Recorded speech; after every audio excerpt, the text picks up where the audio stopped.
Welcome back, fellow mitochondriacs, for another episode of Cancer as a Mitochondrial Metabolic Disease. I'm your host, Dr. Casey Peavler, back again to discuss the important topic of ketones. This topic has been, in my opinion, way too murky and confusing for the majority of us because of some of the papers we saw in the last video talking about cancer utilizing and even relying on ketone bodies for growth, proliferation, metastases, etc. I hope that that video gave some amount of reassurance and certainty that the studies that were presented likely had some important fatal flaws that made them less relevant and in some ways demystified their scary titles and broad, questionable assumptions that are made. Today, I would like to try to put the final nail in the coffin about whether or not ketones can be quote unquote burned or metabolized or used to make energy for cancer cells. So without further ado, let's get into it. All right, now, folks, it's time for our logical, rational, and most importantly, a science-based response to those papers that scared the bejesus out of a lot of people when it comes to ketones and a ketogenic diet for a variety of cancers, including pancreatic, liver, and melanoma. So we left off on this particular paper that was published in August of 2015, and it was titled Metabolic Rewiring by Oncogenic BRAF V600E links ketogenesis pathway to BRAF MEK1 signaling. And if you remember right, this is the paper where they gave about 10 times what could be achieved by a human under even the most strict ketogenic and fasting conditions, 10 millimoles of acetoacetate. And they showed a minor amount of growth after about 4 days.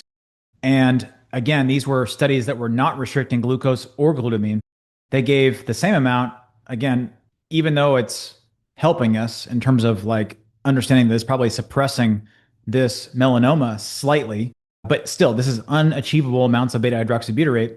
And at 4 days, there's a slight decrease. Again, not restricting glucose, not restricting glutamine. And this was also the same study where they gave hundreds of times the amount possible to achieve by any dietary modifications of acetoacetate, hundreds of millimoles, even up to 200 millimoles. There was very minimal change in ATP production, which kind of already shows that this is probably ridiculous finding. But that being said, at the 300 and 400 millimole mark, you saw a spike, a significant increase in ATP production. And they were making broad assumptions that basically that acetoacetate, this minor ketone, that's less than 20% of what is made when you're on a ketogenic diet or fasting, is upregulating this BRAF MEK1 pathway. And that led me to investigate, well, what does BRAF MEK1 ERK12 pathway do functionally when it's upregulated or enhanced? Which led me to this paper here, which is a paper that was published March of 2019. It's titled The ERK and JNK Pathways in the Regulation of Metabolic Reprogramming. It says here in the abstract that MAPK, ERK, and MAPK JNK pathways, crucial for normal cellular responses to extracellular stimuli, have recently emerged as key regulators of the Warburg effect during tumorigenesis and normal cellular functions.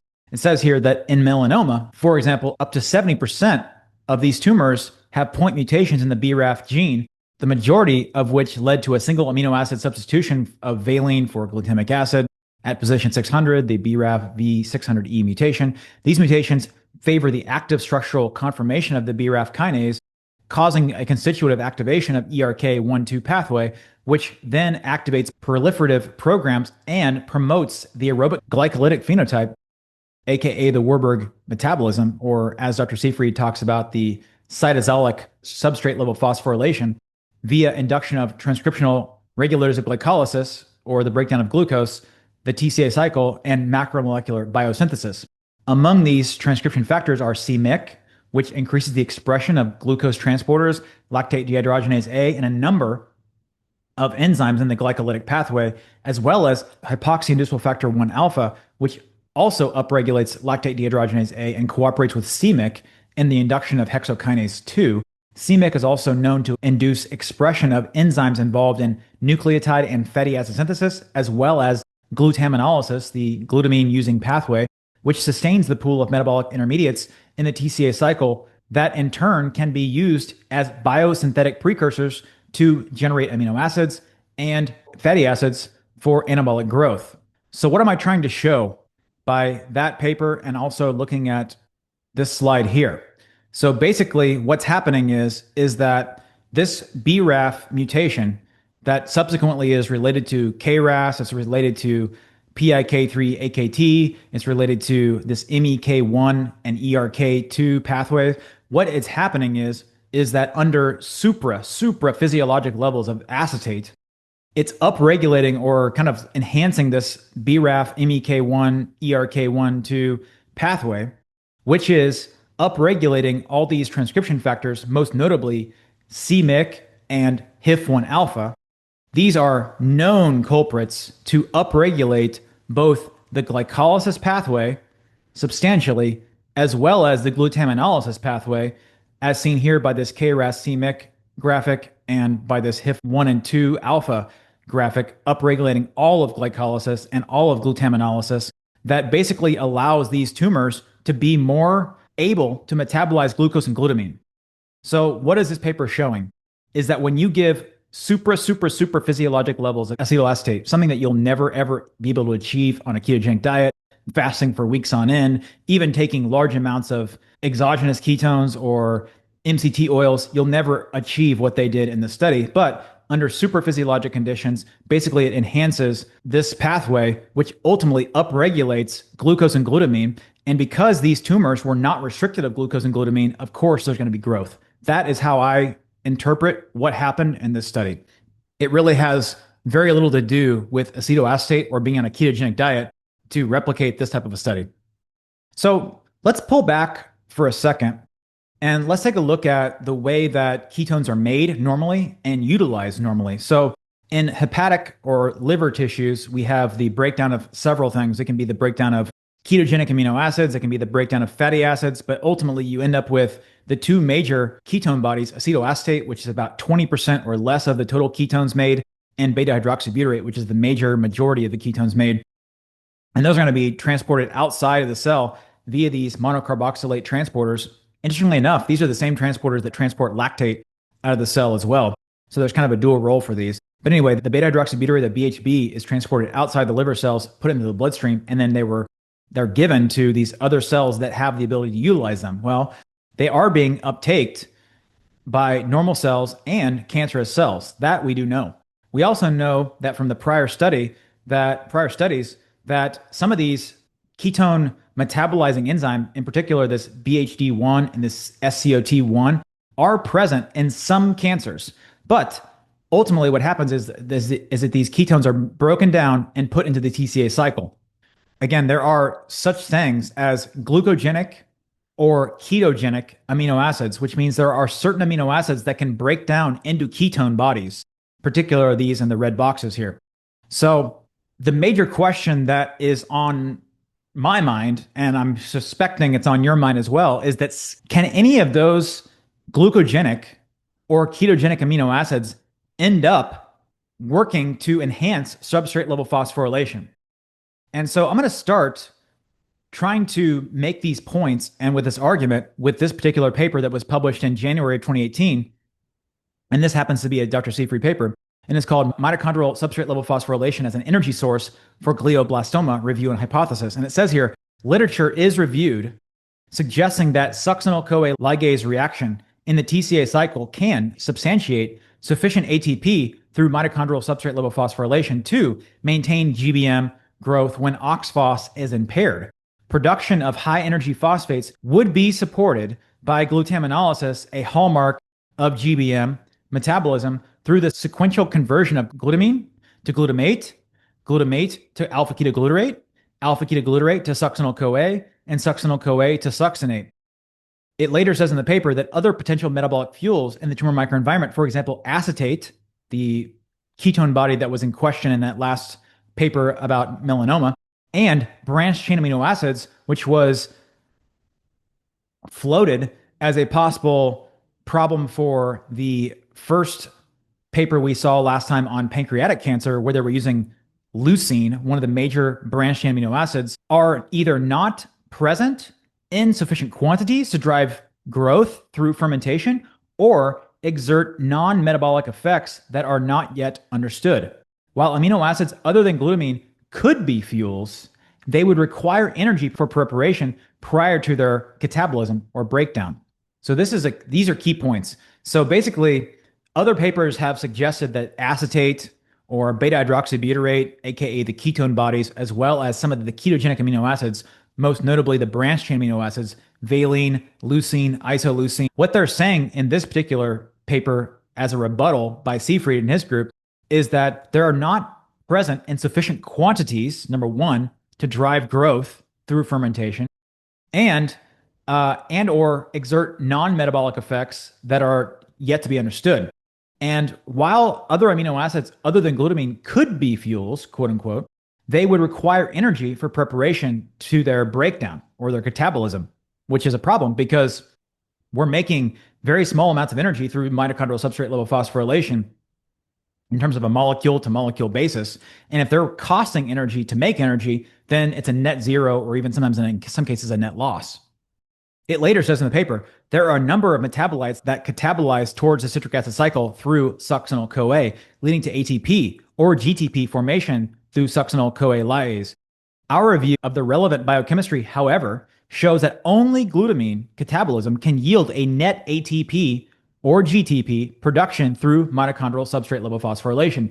Except for glutamate and glutamine, however, the catabolism of all other metabolites expend one or more high energy phosphates during metabolic interconversions before becoming succinyl-CoA. Support for mitochondrial substrate level phosphorylation, or MSLP, can also come from the conversion to glutamate, such as proline and arginine, or from other metabolites that catabolize towards alpha-ketoglutarate, such as glycine, serine, sarcosine, dimethylglycine through pyruvate, and fatty acids or leucine through acetyl-CoA. However, the concentrations of these metabolites in the plasma or in the microenvironment are far lower than glutamine and therefore unlikely to make any major contributions to mitochondrial substrate level phosphorylation. So this paper is critical for us to understand a couple of things. Number one, there are a whole host of amino acids that can be broken down to help make ketone bodies and TCA intermediates, such as alpha-ketoglutarate, such as succinyl-CoA. The issue is that, at least according to this paper in 2018, is that these amino acids are, number one, not present in sufficient quantities to really make a difference, number one. Number two, they generally are going to expend more energy than they're going to make once they actually interact with the right enzymes to make energy later in this process, whereas glutamine and glutamate are the only amino acids that are able to do this in a way that, number one, there's sufficient amounts of them present in the microenvironment, and number two, in a way that actually gives you a net energy gain. This next paper was published again by Seifried and his group in 2024, and it's titled Amino Acid and Glucose Fermentation Maintain ATP Content in Mouse and Human Malignant Glioma Cells. And it says here that the results showed that glutamine was a source of ATP content irrespective of oxygen. No other amino acid could replace glutamine in sustaining ATP content and viability. Number two, ATP content persisted in the absence of glucose and under hypoxia, ruling out substantial contributions through either glycolysis or oxidative phosphorylation, OXPHOS, under these conditions. Mitochondrial complex 4 inhibition showed that oxygen consumption was not an accurate measure of ATP production through OXPHOS. When we actually dig into the paper, it says here, the addition of glutamine plus 55%, glutamate plus 42%, or glycine plus 7% increased bioluminescence relative to the baseline after 24 hours. Glutamine was the only amino acid that increased bioluminescence above baseline after 48 hours. On the other hand, I'm going to read the rest of this. On the other hand, methionine lowered the bioluminescence by 96%, tryptophan 97%, cysteine 98%, demonstrating significant inhibitory effects compared to the PBS alone. These findings indicate that glutamine, compared to the other amino acids tested, were the most effective at sustaining bioluminescence in these glioma cells. It later says that cysteine and methionine, two sulfur-containing amino acids, were consistently inhibitory across multiple conditions in these glioma cells. The observation is inconsistent with previous studies suggesting that methionine restriction may be inhibitory for cancers through an epigenetic mechanism. So what they're doing is they're testing every single amino acid seen to see if there is a maintenance of ATP after glucose is removed. So you see here that at 24 hours with glucose removed, you see that ATP is actually 200 over 200% change. At 48 hours, it's lower and it's at 100%, still maintained despite glucose being gone. If you add glucose back, you see that at 24 hours, it's 200%, and at 48 hours, it's 300%, showing that there is a clear synergy between glucose and glutamine, because we're looking at the GLN, glutamine molecule. We can see that no other amino acid, here's glutamate, the only one that kind of maintained after 24 hours, but even after 48 hours, it was lower. No other amino acid given maintained them. And then with glucose present, there was a couple that maintained them at 24 hours, but at 48 hours, it was still lower.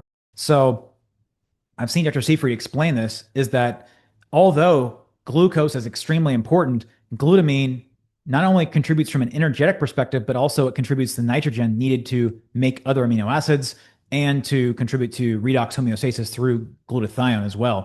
So it just goes to show that they're a team. They need glucose and glutamine. And that's why whenever you see studies that are looking at one or the other, whether it be a ketogenic diet or a study where they're looking at cells that are devoid of glucose, but not glutamine and glucose, there's not going to be the same effect. Or if you're looking at a glutamine blocker in the presence of a normal diet without a ketogenic diet, you're never going to see the effects you're looking for because it is a tag team kind of situation. Even though the other paper was published after this paper, I wanted to use this to help make the points more succinctly. So this paper was published in December of 2021. Again, another Seyfried and Duraj paper here. And it says, regarding bioenergetics ATP production, most cancers display a preference not only towards aerobic glycolysis, the Warburg effect, and glutaminolysis, mitochondrial substrate level phosphorylation, but also towards other metabolites such as lactate, pyruvate, and fat-derived sources. These secondary metabolites can assist in proliferation, but cannot fully cover ATP demands. And when you pull the paper and we actually look at what they wrote, it says here, in hypoxia, fatty acid oxidation is suppressed by HIF1 alpha. Even though specific cell lines, ovarian, prostate, brain, and colon, demonstrated relatively higher reliance on fatty acid oxidation, complete ATP provision from this pathway without substantial contribution of glycolysis, glutaminolysis is uncommon. Rather, lipid metabolism might contribute to the redox balance and biosynthetic pathways, while also regulating glucose and glutamine utilization through glycolysis and glutaminolysis. It later says that although tumor cells can express ketolytic enzymes, the argument has been made that most mitochondrial defective cells struggle to process fats and ketone bodies for fuel, especially in conditions of low glucose. It was also shown that hypoxia and nutrient stress can increase the dependence of some cancers on fatty acids and ketone bodies. Ketone bodies possess anti-tumor properties and under certain conditions might promote cancer stemness. The next paper I want to bring to our attention to help cover this is this paper that was published in August 2022. It's titled Metabolic Management of Microenvironment Acidity in Glioblastoma. And it says here, glioblastoma, GBM, similar to most cancers, is dependent on fermentation metabolism for synthesis of biomass, raw materials, and energy, ATP, regardless of cellular or genetic heterogeneity seen within the tumor. The transition from respiration to fermentation arises from the documented defects in the number, the structure, and the function of mitochondria and mitochondrial-associated membranes in GBM tissue. Glucose and glutamine are the major fermentable fuels that drive GBM growth. It later says in the paper, ketone bodies are non-fermentable and can reduce GBM acidification. It says that, most importantly, GBM and other tumors cannot use ketone bodies for energy due to deficiencies in SCOT, the key mitochondrial enzyme needed for ketone body metabolism.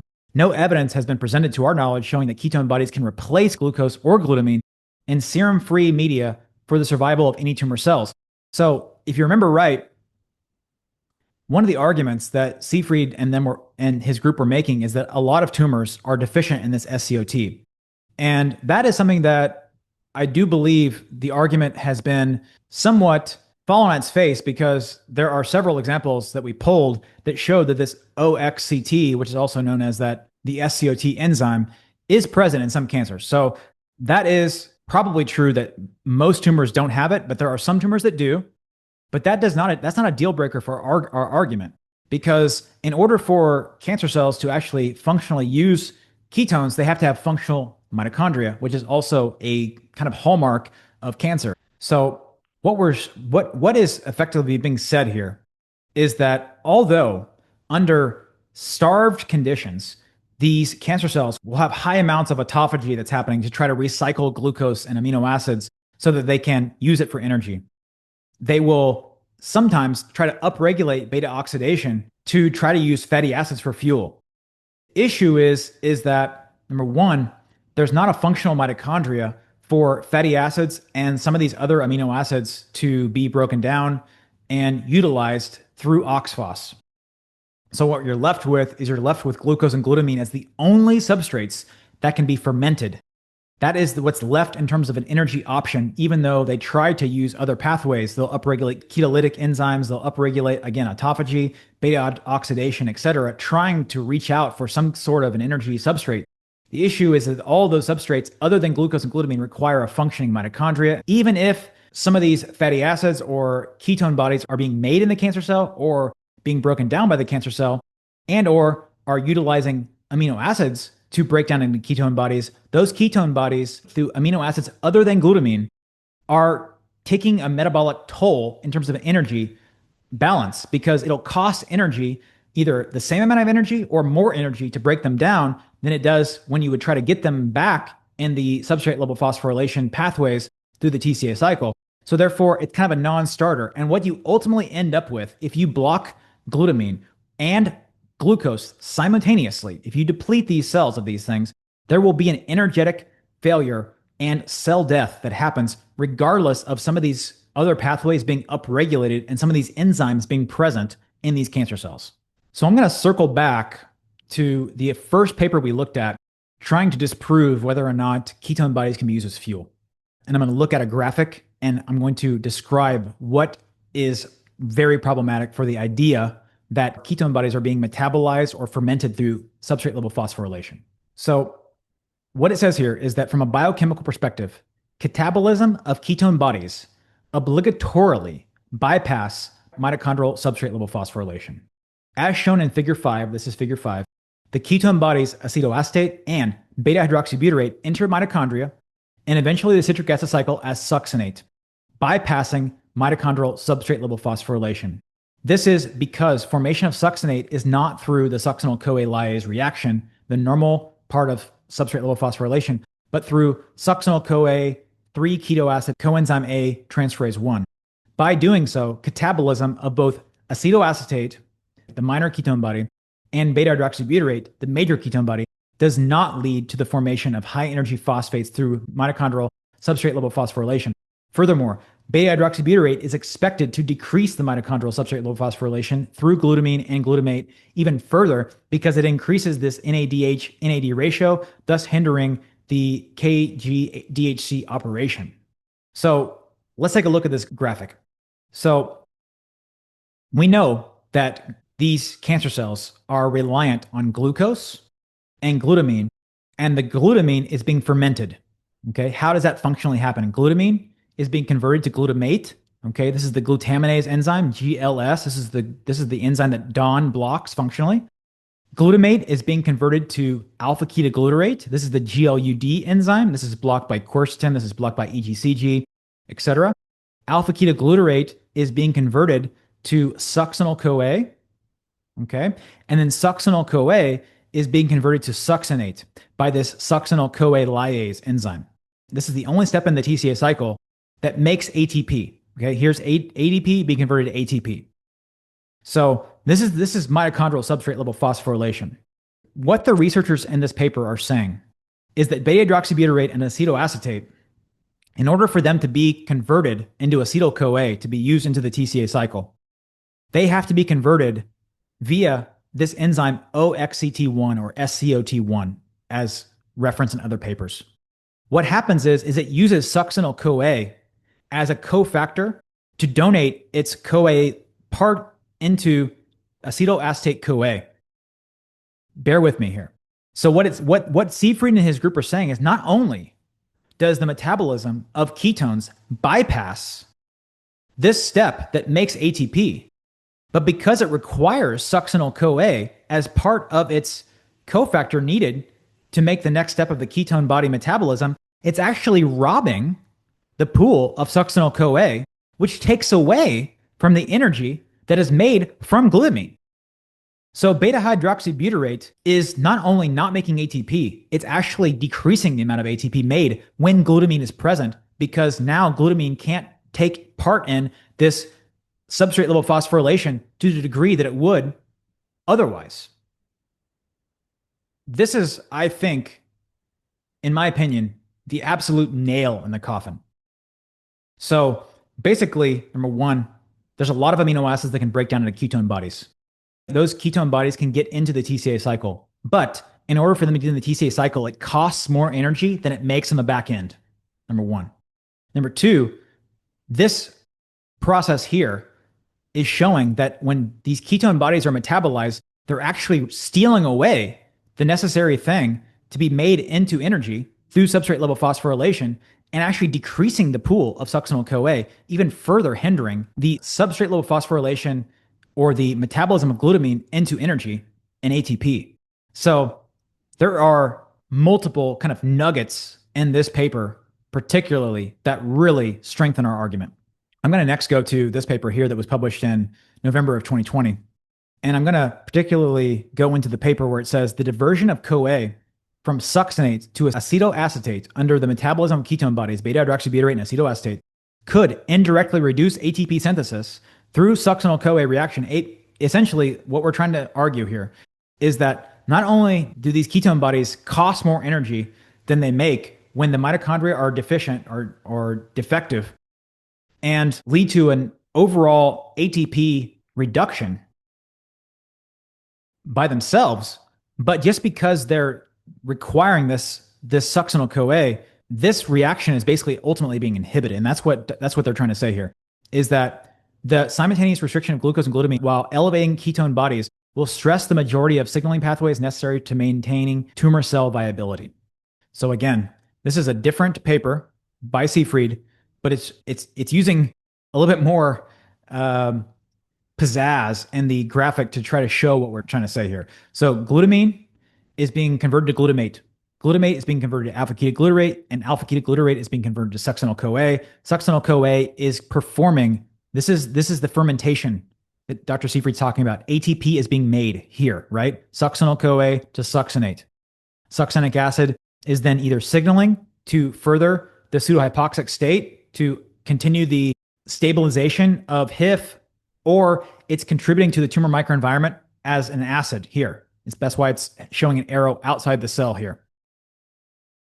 What they're saying in this paper is that beta hydroxybutyrate is going to be upregulated and it's going to be higher on a ketogenic diet. That is the definition of ketogenic diet. Ketones being elevated while glucose is low. But what we're saying here, or what I should say Siegfried's saying here, and I'm trying to follow along, is that beta hydroxybutyrate and acetate both are going to steal away the succinyl CoA to be converted to the next step. And so it can be utilized in the TCA cycle, and it's going to rob energy being made here. So you're basically stealing from Peter to pay Paul, and you're getting a net zero or even a net loss in ATP with the utilization of ketone bodies when you don't have functional mitochondria, which is axiomatic and true of all observed cancers. Now we're going to go back to the Siegfried paper where we took the digression from.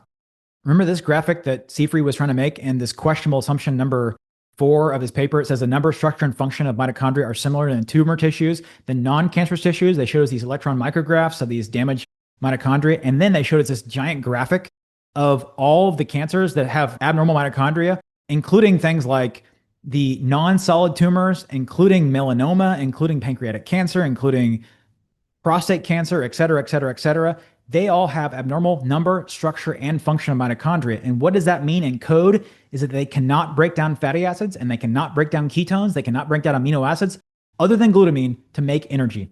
So I see this paper, the papers that preceded it, that lay out the story as basically checkmate against the arguments that these cancer cells can use ketones for fuel, aka ATP. The problem I have is there is a very vague use of the word use.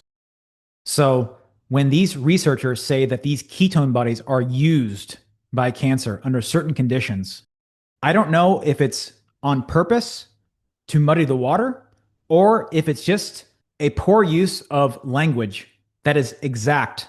But we know at this point that ketone bodies are not being used to make energy in a cancer cell.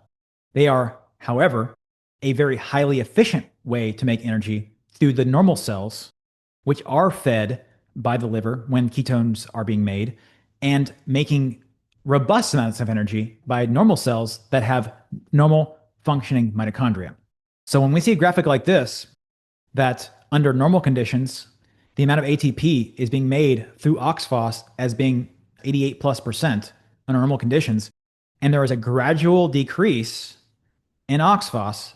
Of course, even with cancer, there's going to be maybe some degree, 10%, maybe as much as at some point after a transformation, maybe as much as like 20 or 30%. We saw that in one study that ketones were responsible for making maybe like 30 or 40% of the ATP.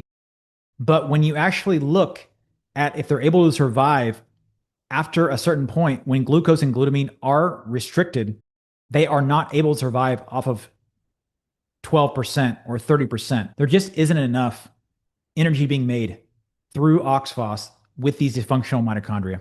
Now, there are a whole host of other papers within even similar cancers where they make arguments like this. This HMG-CoA lyase, which was such a big problem for these pancreatic and other liver cancer cells, in these other papers are actually showing that when it's induced and it's making its own beta-hydroxybutyrate, it actually attenuates the same cancer that they're trying to make it seem like it's growing in other papers. And it's saying via this ferroptosis susceptibility pathways. Other papers showing that a ketogenic diet and chemotherapy combine to disrupt pancreatic cancer metabolism and growth. So my point by showing these is that you can find a lot of papers in the literature that kind of support your belief system. But when you actually look at the amount of studies that are put out that are showing that ketogenic diets are having a beneficial role for cancer compared to that of papers that are put out that are showing a detrimental role, it's probably more than 10 to 1. Number two, when we look at the conditions where these studies that are negative to the ketogenic cause are put out, they're usually having fatal flaws of not covering the glutamine story, or they are utilizing super physiologic amounts of these ketone bodies in like hundreds of times what you would get. And they're not restricting anything, glucose or glutamine, as a way to try to prove a point. And the points are not being made. Again, we saw a paper that started this video suggesting that ketones can help grow melanoma cells. And I can show you a paper, even a more recent paper, where ketogenic diets slow melanoma growth. I, in particular, thought this was interesting because it's talking about regardless of tumor genetics, aka regardless if they have that BRAF mutation that was trying to be made as into a problem in the former paper. It's showing that it's actually slowing growth of these melanoma cells. So I wanted to finish the video off with this. This is the paper that was published in 2020, and it's titled Long-Term Survival Outcomes of Metabolic Supported Chemotherapy with Gemcitabine-Based or FOLFIRINOX regimen combined with ketogenic diet, hyperthermia, and hyperbaric oxygen therapy in metastatic pancreatic cancer. Because as we started this whole rabbit hole with a pancreatic cancer study, and I figured it would be fitting that we ended the ordeal with a pancreatic cancer study. Before I read this abstract, I wanted to just share that the ketogenic diet The calorie restricted therapeutic ketogenic diet is the foundation of metabolic therapy, but it is not the end. So if you look at a paper that is only looking at the ketogenic diet to see whether or not it's useful or not, it's already failing because at least the area of science where Seyfried and Duraj and his group live, they're not saying that once you're on a therapeutic ketogenic diet, you stop. Matter of fact, that's just the beginning. So the real area of study is combining therapies. And that's why I ended with this paper, because it's combining the chemotherapy regimen that would be offered by conventional oncology, and it is combining ketogenic diet, hyperthermia, and hyperbaric oxygen therapy. So this is more of a real life scenario instead of just being on a ketogenic diet or taking exogenous ketones. So it says here that during the mean follow-up duration of 25.4 months plus or minus 19 months, median overall survival and progression-free survival were 15.8 months and 12.9 months respectively. So basically the overall survival was 15.8 months. And what were these people doing? They were doing chemo, they were doing ketogenic diet, they were doing therapeutic hyperthermia, and they were using hyperbaric oxygen therapy. So these people, these patients were not even using glutamine blockade. It was only ketogenic diet and these other kind of adjunctive therapies. And they had metastatic pancreatic cancer. And when you actually dug into the paper, basically what they were saying was these types of cases, on average, lived somewhere between 6 and 8 months. And the average patient here lived nearly 16 months. So a ketogenic diet for these metastatic pancreatic cancer with HBOT, with hyperthermia, alongside the standard of care, their full furanox regimen, basically doubled survival. So we can talk about molecular mechanisms of how this likely happens. We can talk about substrate level phosphorylation and the Warburg effect and so on and so forth. But when the rubber meets the road, ultimately, these things save lives or at least extend lives significantly. And although 15.8 months still really sucks, it's a heck of a lot better. And I found the paper. This is the paper I was 5.5 to 9 months on average really sucks, even more. So while I close, I'm going to end on this slide because I think that this is probably the most important slide that we can take. Maybe this and this slide here. So number one, no other amino acid can replace glutamine. Why? Because number one, it's not sufficient in terms of quantity in the tumor microenvironment. Number two, it's going to cost energy to make energy, which is not a winning battle, which is why they cannot survive using any other amino acid besides glutamine. Why is that the case?